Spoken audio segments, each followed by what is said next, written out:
Good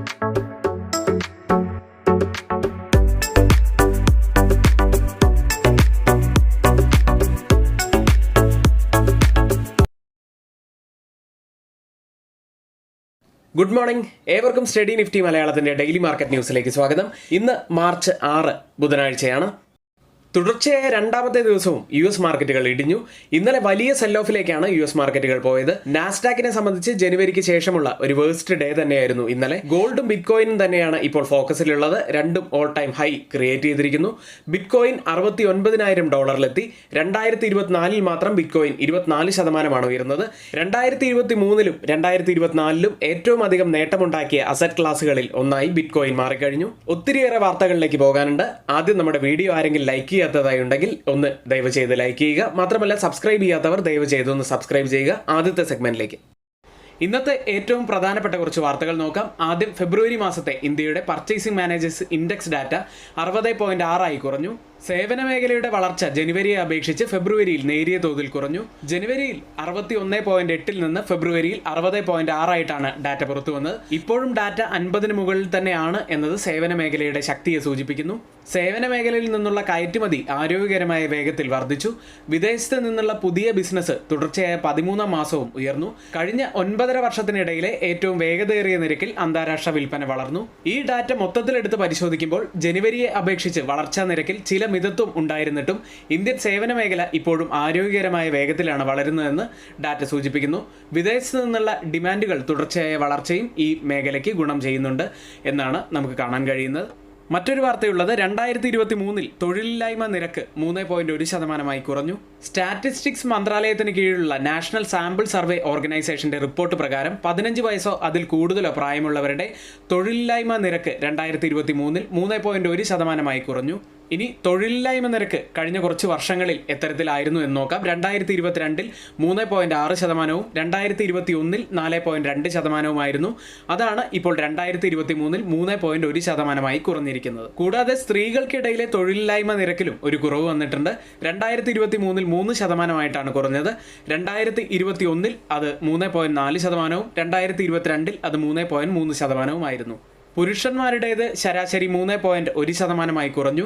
എന്നാൽ 2021 അത് 3.4%, 2022 3.3% കൂടാതെ നഗരപ്രദേശങ്ങളിലെ തൊഴിലില്ലായ്മ നിരക്കിലും കുറവ് വന്നിട്ടുണ്ട്. എന്തായാലും വളരെ പോസിറ്റീവായിട്ടുള്ള ഒരു വാർത്ത തന്നെയായിരുന്നു. മറ്റൊരു വാർത്തയുള്ളത് ഇന്ത്യയിലെ പണമടച്ചുള്ള സബ്സ്ക്രിപ്ഷനുകൾ 2023 2 ദശലക്ഷം കുറഞ്ഞു. സൗജന്യ പ്രീമിയം ഉള്ളടക്കത്തിന്റെ ലഭ്യതയുള്ളത് കാരണം ഇന്ത്യയിലെ പണമടച്ചുള്ള വീഡിയോ സബ്സ്ക്രിപ്ഷൻ വിപണി മാന്ദ്യം നേരിടുന്നു. ഇത് പണമടച്ചുള്ള സബ്സ്ക്രിപ്ഷനുകളിലും എണ്ണത്തിലും വരുമാന വളർച്ചയിലും കുറവുണ്ടാക്കി. ഇനി ഈ കുറവിന്റെ കാരണങ്ങൾ അന്വേഷിച്ചാൽ പണമടച്ചുള്ള സേവനങ്ങൾ സബ്സ്ക്രൈബ് ചെയ്യുന്നതിൽ നിന്ന് ഉപഭോക്താക്കളെ പിന്തിരിപ്പിച്ച ക്രിക്കറ്റ് മത്സരങ്ങൾ പോലുള്ള സൗജന്യ പ്രീമിയം ഉള്ളടക്കത്തിന്റെ ലഭ്യതയാണ് മാന്ദ്യത്തിന് കാരണമാകുന്ന പ്രധാന ഘടകങ്ങളിലൊന്ന്. കൂടാതെ ധാരാളം സ്ട്രീമിംഗ് പ്ലാറ്റ്ഫോമുകൾ ഇപ്പോൾ ലഭ്യമായതും ഈ സബ്സ്ക്രിപ്ഷനിലെ ഒരു കുറവിന് കാരണമായി. ഈ ഡാറ്റയിൽ വലിയ ഇടിവുണ്ടായതായി കാണുന്നത് ഡിസ്നി പ്ലസ് ഹോട്ട്സ്റ്റാറിലാണ്. 19 മില്യൺ സബ്സ്ക്രിപ്ഷൻസ് ആണ് അവർക്ക് നഷ്ടപ്പെട്ടത്. റിലയൻസും ഡിസ്നിയും തമ്മിലുള്ള ലയനത്തിന് ശേഷം പുറത്തു വരുന്ന ഒരു വാർത്തയാണ്. ഒരു നെഗറ്റീവായിട്ടുള്ള ഒരു വാർത്തയായിരുന്നു. ഇന്നത്തെ ഏറ്റവും പ്രധാനപ്പെട്ട കുറച്ച് വാർത്തകളാണ് ഇവിടെ ഷെയർ ചെയ്ത്.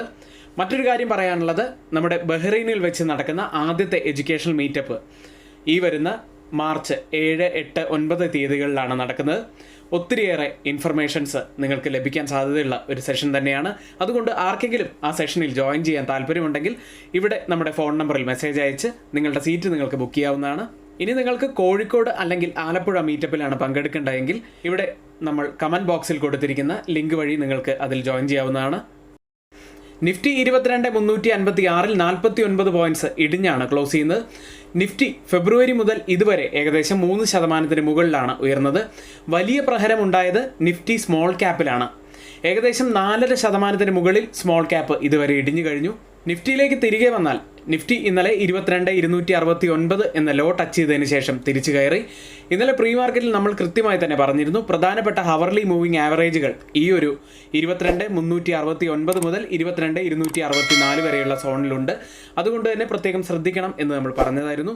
കൃത്യമായി അവിടെ നിന്ന് തന്നെയാണ് നിഫ്റ്റി ഇന്നലെ റിവേഴ്സ് ചെയ്തത്.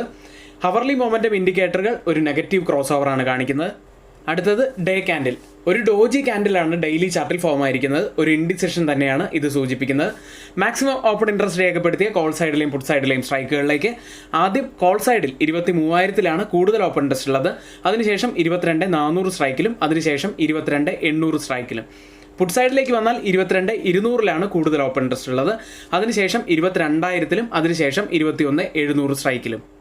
Change in open interest data പ്രകാരം കോൾ സൈഡിലും പുട്ട് സൈഡിലും വന്ന വ്യത്യാസങ്ങൾ പരിശോധിക്കാം. ആദ്യം ATM സ്ട്രൈക്കായ 22,350 സ്ട്രൈക്കിൽ 10% വർധനമാണ് പുട്ട് സൈഡിൽ കാണുന്നത്. അതായത് ഒരു ലോങ് ബിൽഡപ്പാണ് ആ സ്ട്രൈക്കിലുള്ളത്. കോൾ സൈഡിലേക്ക് വന്നാൽ 61% വർധനവ് കോൾ സൈഡിൽ കാണാം. ഒരു ഷോർട്ട് ബിൽഡപ്പാണ് ആ സ്ട്രൈക്കിലുള്ളത്. 22,300 സ്ട്രൈക്കിൽ പുട്ട് സൈഡിൽ 2% വർധനവ് മാത്രമാണ് കാണുന്നത്. അതായത് ചെറിയ ഒരു ലോങ് ബിൽഡപ്പാണ് അവിടെയുള്ളത്. കോൾ സൈഡിലേക്ക് വന്നാൽ 13% വർധനവ് കാണാം. ഒരു ഷോർട്ട് ബിൽഡപ്പാണ് ആ സ്ട്രൈക്കിലുള്ളത്.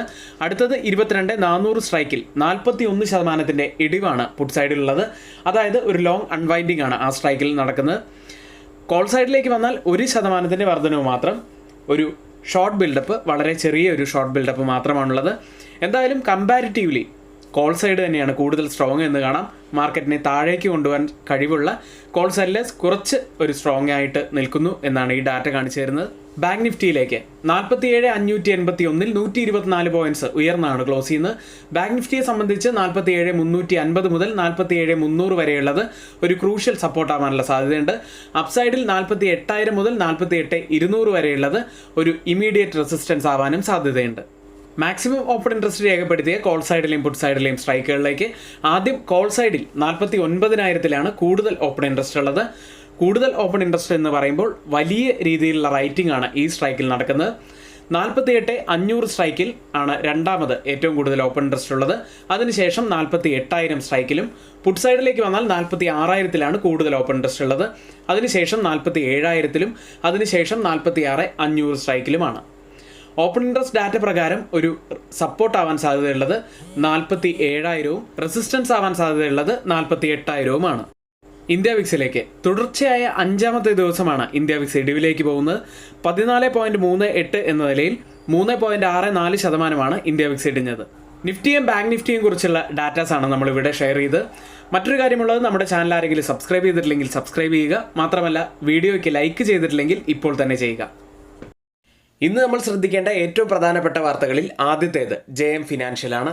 ഓഹരികൾക്കും കടപ്പത്രങ്ങൾക്കുമെതിരെ വായ്പകൾ നൽകുന്നതിൽ നിന്ന് reserve bank of India JM ഫിനാൻഷ്യലിനെ വിലക്കി. ഇന്നലെ IIFL ഫിനാൻസിനെ സംബന്ധിച്ച ഒരു വാർത്ത നമ്മൾ പ്രീ മാർക്കറ്റിൽ പറഞ്ഞതാണ്. സ്റ്റോക്ക് 20% ഇന്നലെ ഇടിഞ്ഞത്. അതുപോലെ തന്നെ ഒരു നെഗറ്റീവായിട്ടുള്ള ന്യൂസാണ് JM ഫിനാൻഷ്യലിനെ സംബന്ധിച്ചത്. അടുത്തൊരു വാർത്ത, മറ്റൊരു കമ്പനി മഹീന്ദ്ര ലൈഫ് സയൻസ് ആണ്. കമ്പനിക്ക് ഫെബ്രുവരി 12-ന് ലഭിച്ച നികുതി ഡിമാൻഡിന്റെ അറിയിപ്പ് മാറ്റിവെക്കുന്നതിനുള്ള റിട്ട് പെറ്റീഷൻ കമ്പനി ഫയൽ ചെയ്തു. മറ്റൊരു കമ്പനി CESE ലിമിറ്റഡ് ആണ്. ക്രസന്റ് പവർ പൂർവ്വ ഗ്രീൻ പവറിന്റെ 100% ഷെയർ ഹോൾഡിംഗ് നേടിയതായി കമ്പനി പറയുന്നു. പോസിറ്റീവായിട്ടുള്ള ഒരു വാർത്ത തന്നെയാണ് CESEയെ സംബന്ധിച്ചത്.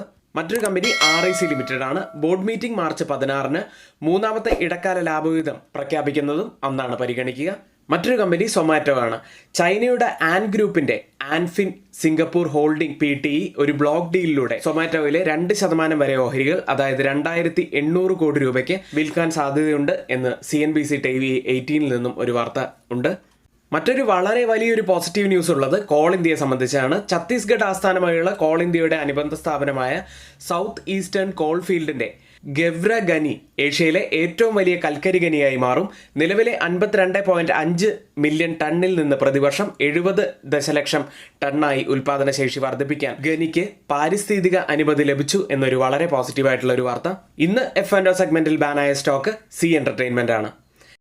ഇനി എല്ലാ ദിവസവുമുള്ള നമ്മുടെ പ്രീ മാർക്കറ്റ് വീഡിയോയ്ക്ക് ശേഷം എല്ലാ ദിവസവും രാവിലെ 10 മണി മുതൽ 3:30 വരെയാണ് നമ്മുടെ യൂട്യൂബ് ലൈവ് ഉണ്ടായിരിക്കുക.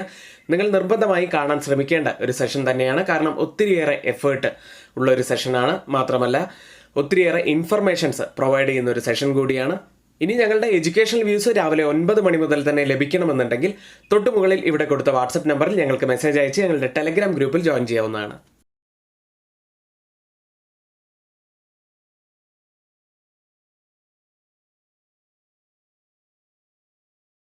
എഡ്യൂക്കേഷണൽ പർപ്പസിന് വേണ്ടി ഷെയർ ചെയ്യുന്ന സ്വിംഗ് സ്റ്റോക്കിലേക്ക് ആദ്യം APL അപ്പോളോ ട്യൂബ്സ് ആണ്. ഇപ്പോഴത്തെ current market price 1546 target first target 1600 second target 1640 stop loss 1450. മറ്റൊരു സ്റ്റോക്ക് IDBI ആണ്. ഇപ്പോഴത്തെ കറണ്ട് മാർക്കറ്റ് പ്രൈസ് 89.50 എന്ന നിലയിലാണ്. First target 99 second target 100 stop loss 85. ഈ ഷെയർ ചെയ്യുന്ന സ്റ്റോക്കുകൾ നിങ്ങളുടെ എഡ്യൂക്കേഷൻ പർപ്പസിന് വേണ്ടി മാത്രമാണ് ഷെയർ ചെയ്യുന്നത്. ഒരിക്കലും ഇത് റെക്കമെൻഡേഷൻ ആയിട്ട് എടുക്കരുത്. നിങ്ങൾ പഠിച്ചതിന് ശേഷം മാത്രം ഈ സ്റ്റോക്കുകൾ എൻട്രി എടുക്കുക. എഡ്യൂക്കേഷൻ പർപ്പസിന് വേണ്ടി ഷെയർ ചെയ്യുന്ന F&O സ്റ്റോക്കുകളുടെയും സ്വിംഗ് സ്റ്റോക്കുകളുടെയും പെർഫോമൻസ് അനാലിസിസിലേക്കാണ്. ആദ്യം നമ്മുടെ ടാർഗറ്റ് ഹിറ്റ് ചെയ്തതും നല്ല പ്രോഫിറ്റിലേക്ക് വന്നതുമായ സ്റ്റോക്കുകളിലേക്കാണ്. ആദ്യം ജംന ഓട്ടോ മാർച്ച് 1 നമ്മൾ പറഞ്ഞത് 126.7 എന്ന നിലയിൽ നിന്നും 139.70 എന്ന നില വരെ അപ്പായി 9.80% നമുക്ക് പ്രോഫിറ്റായി ലഭിച്ചത്. 2 ടാർഗറ്റുകൾ നമുക്ക് ഈ സ്റ്റോക്കിൽ ഹിറ്റ് ചെയ്യാനും സാധിച്ചു. മറ്റൊരു ബമ്പർ ഹിറ്റായ സ്റ്റോക്ക് 2 ദിവസം കൊണ്ട് 20% മുകളിൽ പ്രോഫിറ്റ് നേടിത്തന്ന ഒരു സ്റ്റോക്കാണ് കിർലോസ്കർ ബ്രദേഴ്സ്. മാർച്ച് 4 നമ്മൾ എൻട്രി എടുക്കുന്നത്. 950 എന്ന നിലയിൽ നിന്നും 1147 വരെയാണ് സ്റ്റോക്ക് അപ്പായത്. 20% മുകളിൽ നമുക്ക് പ്രോഫിറ്റായി ലഭിച്ചു.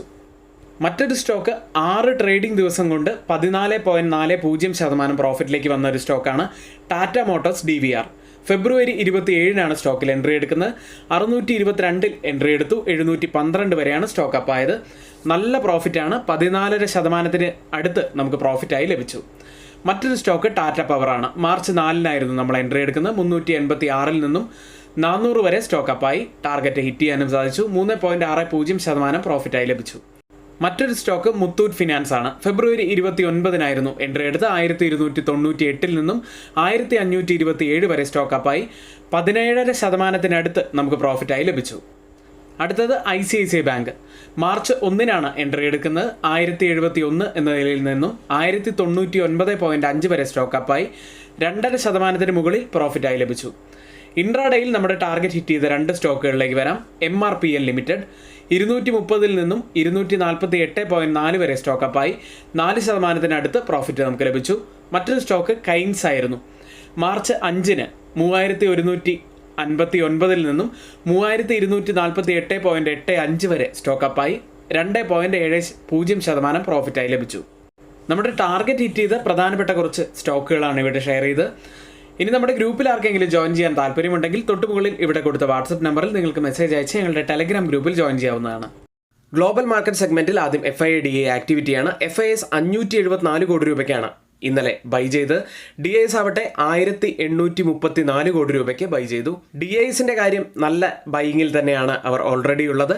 FIS ബൈയിങ്ങിലേക്ക് വന്നുകൊണ്ടിരിക്കുന്നു എന്നത് പോസിറ്റീവായിട്ട് തന്നെ കാണാം. US മാർക്കറ്റിലേക്ക് ഇന്നലെ US 3 മാർക്കറ്റുകളും വലിയ സെൽ ഓഫിലേക്കാണ് പോയത്. ഡൗ ജോൺസ് 1.18% ഇടിഞ്ഞത്. നാസ്ഡാക്ക് 1.89% ഇടിഞ്ഞു. S&P 500 1.29% ഇടിഞ്ഞാണ് ഇന്നലെ ക്ലോസ് ചെയ്യുന്നത്. 3 ഇൻഡെക്സുകളും തുടർച്ചയായ 2ാമത്തെ ദിവസമാണ് നെഗറ്റീവിൽ ക്ലോസ് ചെയ്യുന്നത്. ചൊവ്വാഴ്ച പുറത്തു വന്ന ഡാറ്റയിൽ തൊഴിലവസരങ്ങൾ കുറയുകയും പുതിയ ഓർഡറുകൾ 6 മാസത്തെ ഉയർന്ന നിലയിലേക്ക് വളരുകയും ചെയ്യുന്നതിനാൽ ഫെബ്രുവരിയിൽ US സേവന വ്യവസായ വളർച്ച മന്ദഗതിയിലാണെന്ന് ഈ ഡാറ്റ കാണിച്ചു തരുന്നു. ഇന്ന് ബുധനാഴ്ച പ്രധാനപ്പെട്ട ഒരു ദിവസം തന്നെയാണ് US മാർക്കറ്റിനെ സംബന്ധിച്ച്. നിക്ഷേപകർ ഹൗസ് ഫിനാൻസ് സർവീസ് കമ്മിറ്റിക്ക് മുൻപാകെ ഫെഡ് ചെയർ പൗവലിന്റെ സാക്ഷ്യപത്രം ഇൻവെസ്റ്റേഴ്സ് വീക്ഷിക്കും. ധനനയത്തിൽ സെൻട്രൽ ബാങ്ക് എവിടെയാണ് നിൽക്കുന്നത് എന്നതിനെക്കുറിച്ച് കൂടുതൽ വ്യക്തത ഇതിലൂടെ ലഭിക്കുകയും ചെയ്യും. ഈ വർഷം പ്രതീക്ഷിക്കുന്ന പലിശ നിരക്ക് കുറയ്ക്കുന്നതിന്റെ വേഗതയും സമയത്തെക്കുറിച്ചുള്ള സൂചനകളും ഇതിലൂടെ ലഭിക്കും എന്നാണ് ഇൻവെസ്റ്റേഴ്സ് വീക്ഷിക്കുന്നത്. അതുകൊണ്ട് തന്നെ ഈ ഒരു മീറ്റിംഗിന് കൂടുതൽ പ്രാധാന്യം അർഹിക്കുന്നുമുണ്ട്. കൂടാതെ ഇന്നലെ US മാർക്കറ്റിൽ മെഗാ ക്യാപ് ടെക് സ്റ്റോക്കുകളിലാണ് വലിയ ഇടിവ് കണ്ടത്. ആപ്പിൾ 2.8% ഇടിഞ്ഞു. Technology index 1.2% ഇടിഞ്ഞത്. 2023 56% ഉയർന്നതിന് ശേഷം ഇപ്പോൾ ടെക് സ്റ്റോക്കുകളിൽ ഒരു പ്രോഫിറ്റ് ബുക്കിംഗ് നടക്കുകയാണ് എന്ന് വിലയിരുത്താം. എനർജി സ്റ്റോക്കുകളാണ് ഇന്നലെ ഉയർന്നത്. US ലിസ്റ്റ് ചെയ്ത ഇന്ത്യൻ കമ്പനികളുടെ പ്രകടനം നോക്കാം. ആദ്യം ടെക് സൈഡ് വളരെ വീക്ക് തന്നെയായിരുന്നു ഇന്നലെ. ഇൻഫോസിസ് 2.63% ഇടിഞ്ഞു. വിപ്രോ 2.08% ഇടിഞ്ഞത്. ബാങ്കിങ് സൈഡിൽ 0.53% ICICI ബാങ്ക് ഇടിഞ്ഞു. HDFC ബാങ്ക് 0.84% ഇടിഞ്ഞപ്പോൾ ആക്സിസ് ബാങ്ക് 0.45% നേട്ടത്തിലും ക്ലോസ് ചെയ്തു. ഫേസ്ബുക്ക് ഇന്നലെ അവിടെ 1.5% മുകളിലാണ് ഇടിഞ്ഞത്. മെറ്റ, ഫേസ്ബുക്ക്, ഇൻസ്റ്റ പ്ലാറ്റ്ഫോമുകൾ ഡൗൺ ആയിരുന്നു എന്നുള്ള വാർത്തകൾ നമ്മൾ കണ്ടതാണ്. ഇപ്പോൾ ട്രേഡ് ചെയ്യുന്ന US മാർക്കറ്റിന്റെ ഫ്യൂച്ചേഴ്സ് ഡൗ ജോൺസ് 0.04% ഇടിവിലും S&P 500 0.03% ഉയർന്നും നാസ്ഡാക്ക് 0.17% ഉയർന്നുമാണ് ഇപ്പോൾ ട്രേഡ് ചെയ്യുന്നത്. യൂറോപ്യൻ മാർക്കറ്റുകൾ ഇന്നലെ ക്ലോസ് ചെയ്യുന്ന UK മാർക്കറ്റ് FTSE 0.12% ഉയർന്നാണ് ക്ലോസ് ചെയ്ത്. ഫ്രാൻസ് മാർക്കറ്റ് CAC 0.06% ഇടിഞ്ഞു. ജർമ്മൻ മാർക്കറ്റ് ഡാക്സ് 0.11% നേട്ടത്തിലും സ്റ്റോക്ക് 600 0.27% ഇടിഞ്ഞുമാണ് ക്ലോസ് ചെയ്തത്. ഒരു മിക്സഡ് ആയിട്ടാണ് ഇന്നലെ യൂറോപ്യൻ മാർക്കറ്റ് ക്ലോസ് ചെയ്യുന്നത്. ഇന്നലെ യൂറോപ്യൻ മാർക്കറ്റിൽ ഉയർന്നത് യൂട്ടിലിറ്റി സെക്ടർ ആയിരുന്നു. 1.8% ഉയർന്നത്. മൈനിങ് സ്റ്റോക്കുകൾ ഒരു ഇടിവിലേക്ക് പോയി 0.9% ഇടിഞ്ഞു. യൂറോപ്യൻ മാർക്കറ്റിനെ സംബന്ധിച്ച് പ്രധാനപ്പെട്ട ഒരു ഇവന്റ് ഈ ആഴ്ച വരുന്നത് യൂറോപ്യൻ സെൻട്രൽ ബാങ്ക് മീറ്റിംഗ് ആണ്. പണപ്പെരുപ്പം ലഘൂകരിക്കുന്നതിന്റെ സൂചനകൾ കാണിക്കുമ്പോഴും യൂറോപ്യൻ സെൻട്രൽ ബാങ്ക് വ്യാഴാഴ്ച പലിശ നിരക്ക് മാറ്റമില്ലാതെ തുടരും എന്നാണ് നിക്ഷേപകർ പ്രതീക്ഷിക്കുന്നത്. ഇപ്പോൾ ട്രേഡിംഗ് നടക്കുന്ന യൂറോപ്യൻ മാർക്കറ്റിന്റെ ഫ്യൂച്ചേഴ്സിൽ ഡാക്സ് 0.03% ഉയർന്നാണുള്ളത്. CAC 0.06% ഉയർന്നും FTSE 0.03% ഇടിവിലുമാണ് ഇപ്പോൾ ട്രേഡ് ചെയ്യുന്നത്. ഇപ്പോൾ ഓപ്പൺ ചെയ്ത ഏഷ്യൻ മാർക്കറ്റുകളിൽ ഗിഫ്റ്റ് നിഫ്റ്റി ഉള്ളത് 22,423 എന്ന നിലയിലാണ്. 16 പോയിന്റ്സ് ഡൗണിലാണ് ഇപ്പോൾ ഗിഫ്റ്റ് നിഫ്റ്റി ട്രേഡ് ചെയ്യുന്നത്. അതായത് നമ്മുടെ മാർക്കറ്റിൽ നിഫ്റ്റിയിൽ ഇന്നൊരു ഇപ്പോഴത്തെ ഈ ഒരു നില വെച്ച് 10 മുതൽ 15 പോയിന്റ്സിൻ്റെയൊക്കെ ഒരു ഗ്യാപ്പ് ഡൗൺ നമുക്ക് പ്രതീക്ഷിക്കാവുന്നതാണ്. മറ്റ് ഏഷ്യൻ മാർക്കറ്റുകളിൽ ജപ്പാൻ മാർക്കറ്റ് നിക്കി 0.20% ഇടിവിലും, കോസ്പി മാർക്കറ്റ് 0.52% ഇടിവിലും, തായ്വാൻ മാർക്കറ്റ് 0.35% ഇടിവിലും, സിംഗപ്പൂർ മാർക്കറ്റ് 0.75% നേട്ടത്തിലുമാണ് ഇപ്പോൾ ട്രേഡ് ചെയ്യുന്നത്. ഓയിൽ പ്രൈസുകൾ സാമ്പത്തിക വളർച്ചയെ ഉത്തേജിപ്പിക്കുമെന്ന് ചൈന പ്രതിജ്ഞയെടുക്കുകയും ഉൽപ്പാദന വെട്ടിക്കുറവിനുള്ള OPEC തീരുമാനവും എണ്ണവില ഇന്നലെ ഇടിയാനുള്ള കാരണങ്ങളായി.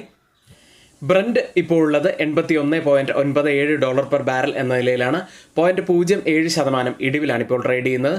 WTI ഉള്ളത് 78.10 എന്ന നിലയിൽ 0.05% ഇടിവിലാണ് WTI ഇപ്പോൾ ട്രേഡ് ചെയ്യുന്നത്. ഇന്നത്തെ ഏറ്റവും നമ്മൾ ശ്രദ്ധിക്കേണ്ടതായ പ്രധാനപ്പെട്ട കുറച്ച് വാർത്തകളും നമ്മുടെ വ്യൂസുമാണ് ഇവിടെ ഷെയർ ചെയ്തത്. ഇവിടെ ഷെയർ ചെയ്യുന്ന ഒരു കാര്യങ്ങളും നമ്മുടെ റെക്കമെൻഡേഷൻ അല്ല. ഇവിടെ ഷെയർ ചെയ്യുന്ന ന്യൂസുകളെല്ലാം ഏറ്റവും ഓതറൈസ്ഡ് ആയിട്ടുള്ള മണി കൺട്രോൾ, റോയിറ്റേഴ്സ്, മിന്റ് തുടങ്ങിയ മാധ്യമങ്ങളിൽ നിന്ന് എടുത്തിട്ടുള്ളതാണ്. എങ്കിൽ ഇന്നത്തെ വീഡിയോ ഇവിടെ പൂർത്തിയാവുന്നു. നന്ദി.